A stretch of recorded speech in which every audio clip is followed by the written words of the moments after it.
Hello dear students, पिछली कक्षा में हम पढ़ रहे थे हिंदी में चैप्टर 15 सच्ची वीरता। हमने इसको हाफ कवर कर लिया था। अब उसके आगे हम पढ़ेंगे। यहाँ से महाराणा रणजीत सिंह ने फौज से कहा, अटक के पार जाओ। अटक चढ़ी हुई थी और भयंकर लहरें उठी हुई थी। जब फौज ने कुछ उत्साह प्रकट न किया तब उस वीर को जोश आया। महाराजा ने अपना घोड़ा दरिया में डाल दिया। कहा जाता है कि अटक सूख गई और सब पार निकल गए। महाराजा रणजीत सिंह जो थे वो अपनी फौज से क्या कहते हैं कि तुम्हें अटक के पार जाना है। लेकिन अटक क्या होती है? बहुत चढ़ी हुई होती है, जिसमें बहुत भयंकर लहरें उठी हुई होती हैं। अटक मतलब जैसे समुद्र होता है वैसे, और उसमें बहुत तेज लहरें होती हैं। लेकिन जो उनके फौज होते हैं वो कोई उत्साह नहीं प्रकट करते हैं, क्योंकि वो शायद जाना नहीं चाहते हैं उसमें, क्योंकि लहरें बहुत तेज होती हैं। उन्हें हो सकता है किसी बात का डर हो कि वह उन्हें नुकसान पहुंचा सकती है। महाराजा ने अपना घोड़ा दरिया में डाल दिया, तो महाराजा क्या करते हैं? अपना घोड़ा लेकर दरिया में डाल देते हैं। और कहा जाता है कि वह अटक सूख गई, और फिर उसका पानी क्या होता है? सूख जाता है और सब पार निकल जाते हैं। लाखों आदमी मरने मारने को तैयार हो रहे हैं। गोलियां धुआंधार बरस रहीं। आल्प्स के पहाड़ों पर फौज ने चढ़ना जो ही असंभव समझा, त्यों ही वीर नेपोलियन को जोश आया और उसने कहा, आल्प्स है ही नहीं। फौज को निश्चय हो गया कि आल्प्स नहीं है और सब लोग पहाड़ के पार हो गए। इसमें क्या कह रहा है कि लाखों आदमी जो थे मरने मारने तैयार थे, और गोलियां बहुत चल रही थी, हर तरफ से बरस रही थी गोलियां। और आल्प्स के पहाड़ों पर, आल्प्स जो था एक पहाड़ था बहुत बड़ा, जिसपे फौज जो थी वो चढ़ ही नहीं सकती थी। वो सब समझ रही थी कि इस पे चढ़ना असंभव है। लेकिन जो एक वीर होता है, नेपोलियन जिसका नाम होता है, वो जोश में क्या कहता है कि आल्प्स है ही नहीं, यानी यहाँ कोई है ही नहीं पहाड़। और फौज को यह निश्चय हो गया, यानी फौज भी समझ लेती है कि हाँ, यहाँ कोई नहीं, आल्प्स नहीं है। और सब लोग क्या करते हैं? पहाड़ के पार हो जाते हैं। एक भेड़ चराने वाले को सतगुड़ में डूबी हुई युवती कन्या के दिल में जोश आते ही फ्रांस एक शिकस्त से बच गया। वीरता की अभिव्यक्ति कई प्रकार से होती है। इसमें क्या कह रहे हैं? एक जो भेड़ चराने वाला होता है वो अपने सत्व गुणों से, यानी कई गुणों से, जो 7 प्रकार के उसके गुण होते हैं, उससे एक डूबी हुई युवती, यानी एक जो डूबी हुई कन्या होती है, उसके दिल में एक जो जोश आता है, यानी वो डूब चुकी होती है फिर भी उसके अंदर जो जोश आता है। और फ्रांस एक शिकस्त से बच गया, यानी वो उसकी शिकस्त से बच जाता है। और इसमें क्या कह रहा है? वीरता की जो अभिव्यक्ति है, यानी वो कई प्रकार से हो सकती है। कोई एक ही मामले में वीरता नहीं दिखा सकता, वीरता कहीं पे भी दिखाई जा सकती है। कभी उसकी अभिव्यक्ति लड़ने मरने में, खून बहाने में, तलवार तोप के सामने जान गंवाने में होती है। कभी जीवन के गूढ़ तत्व और सत्य की तलाश में बुद्ध जैसा राजा विरक्त वीर हो जाते हैं। इसमें क्या कह रहा है कि या तो कभी वीरता जैसे कोई लड़ रहा है, मर रहा है अपने लोगों के लिए, या अपना खून बहा रहा है, तलवार का प्रयोग कर रहा है, तोप का प्रयोग कर रहा है, तो कभी उसमें वीरता दिखती है। तो कभी एकदम जो बुद्ध जैसा होता है, जो बहुत शांत रहते हैं, जो सत्य की तलाश करते हैं, उनमें भी वीरता दिखती है कि वो अपना सब घर परिवार छोड़कर सत्य की तलाश में निकल पड़ते हैं। वीरता एक प्रकार की अंतः प्रेरणा है। ये क्या कहते हैं? वीरता एक अंतः प्रेरणा है, यानी ये आपके अंदर से ही प्रेरित होती है। जब कभी इसका विकास हुआ तभी एक नया कमाल नजर आया। और जब कहते हैं वीरता का विकास होता है तो एक नया कमाल नजर आता है, यानी कोई जब वीरता दिखाता है तो वो कुछ ना कुछ कोई कमाल जरूर करता है। वीरता हमेशा निराली और नई होती है। कहते हैं वीरता जो भी है हमेशा बहुत निराली होती है और नई होती है, क्योंकि कोई ना कोई एक नई प्रकार की वीरता दिखाता है। नयापन भी वीरता का एक खास रंग है, और ये जो नयापन होता है वो इसका एक बहुत ही खास रंग है। वीरता देश व काल के अनुसार संसार में जब कभी प्रकट हुई तभी एक नया स्वरूप लेकर आई, जिसके दर्शन से सब लोग चकित हो गए। कहते हैं वीरता जिस भी काल, यानी जिस भी समय संसार में जब भी और जैसे भी प्रकट होती है, यानी आती है, यानी कोई दिखाता है, तब क्या करते हैं? नया जो स्वरूप उसका देखने को मिलता है, दर्शन होते हैं जिसके, उससे लोग क्या होते हैं? चकित रह जाते हैं कि अरे इसने ये यह कैसे कर लिया। वीर पुरुष का दिल सबका दिल हो जाता है, उसका मन सबका मन हो जाता है, उसके विचार सबके विचार हो जाते हैं। ताकि वीर पुरुष का जो दिल होता है वो सबका दिल हो जाता है, क्योंकि वो सबके बारे में सोचता है, और उसका मन भी सबका मन हो जाता है। और उसका जो विचार होता है वो सबके विचार हो जाते हैं, यानी वो सभी के विचार को महत्व देता है, और जो उसका विचार होता है वो सब लोग अपनाने लगते हैं, जिससे वो सबका विचार बन जाता है, क्योंकि जो अच्छा विचार होगा उस विचार को सब लोग अपनाएंगे। उसके संकल्प सबके संकल्प हो जाते हैं, और वह वीर व्यक्ति जो भी संकल्प लेता है सब भी वैसा संकल्प लेना चाहते हैं। उसका बल सबका बल हो जाता है।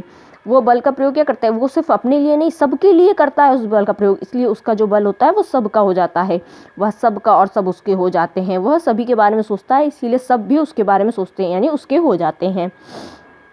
वीरों को बनाने के कारखाने कायम नहीं हो सकते, वे तो देवदार के वृक्षों की तरह हैं, जीवन में अरण्य में खुद व खुद पैदा होते हैं, और बिना किसी के पानी दिए, बिना किसी के दूध पिलाए, बिना किसी के हाथ लगाए तैयार होते हैं, और दुनिया के मैदान में अचानक सामने आकर खड़े हो जाते हैं। इसमें क्या कह रहा है कि वीर को कोई कारखाना नहीं बनाता है, वो कोई इंसान मतलब कोई आपको दूसरा वीर नहीं बना सकता, आप खुद से ही बनेंगे। और ये देवदार के वृक्ष की तरह होते हैं, क्योंकि देवदार का वृक्ष क्या होता है, उसे किसी को लगाने की ज़रूरत नहीं पड़ती, ना उसे पानी डालना होता है, ना कुछ करना होता है, वो खुद से ही बन जाता है और पनपने लगता है और बड़ा भी हो जाता है। वीर भी उसी के भांति होते हैं, उनको ना पानी देने की ज़रूरत है ना दूध। ऐसा नहीं होता है कि आप उनको ज़्यादा पानी दे रहे हो या दूध दे रहे हो तो वो बहादुर होंगे, वो अपने आप ही बहादुर हो जाएंगे और आकर सामने खड़े हो जाते हैं। हर बार दिखावा और नाम के लिए छाती ठोककर आगे बढ़ना और पीछे हटना पहले दर्जे के बुज़दिली है। और कहते हैं कि जो मतलब हर बार क्या होता है, छाती ठोक कर कि आगे बढ़ गया कि नहीं हम बहादुर हैं, या फिर कोई जो पीछे हट गया, ये सब बुज़दिली होती है। वीर तो यह समझता है कि मनुष्य का जीवन जरा सी चीज़ है, वह सिर्फ एक बार के लिए काफ़ी है।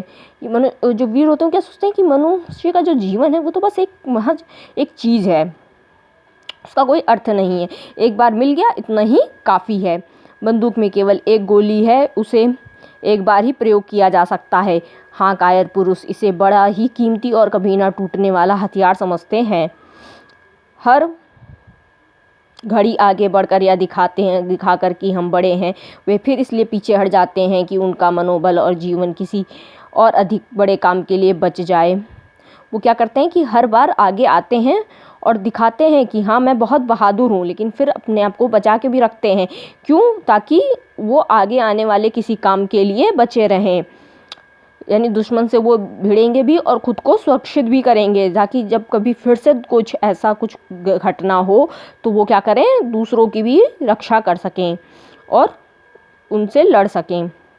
गरजने वाले बादल ऐसे ही चले जाते हैं, परंतु बरसने वाले जरा सी देर में मूसलाधार वर्षा कर जाते हैं। यानी क्या क्या कह रहे हैं, गरजने वाले यानी जो बहुत चिल्लाते हैं कि हाँ मैं बहुत बहादुर हूँ, मैं ये कर लूँगा, मैं वो कर लूँगा, वो सिर्फ गरजते हैं, वो कुछ नहीं कर पाते।